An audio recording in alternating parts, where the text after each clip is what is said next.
Жер жүзінде 2000 миллиондай адам бар. 2 миллиондай қазақ бар.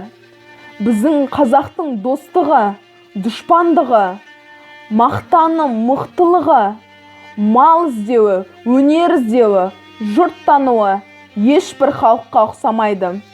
Бірімізді-біріміз аңдып, жаулап, ұрлап кірпік қақтырмай отырғанымыз. 3 миллионнан астам халқы бар дүниеде бір қалада бар. Дүниенің бас аяғын 3 айналып өткен кісі толып жатыр. Өйстіп, жер жүзіндегі жұрттың қоры болып, бірімізді-біріміз аңдып жүре береміз бе? Жоқ. Қазақтың ортасында да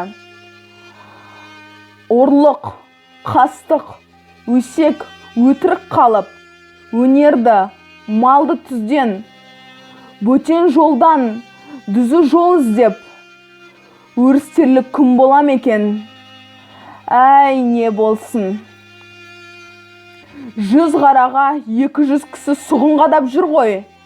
Бірін-бірі құрмай, құрытпай тыныш табады дейсің бе?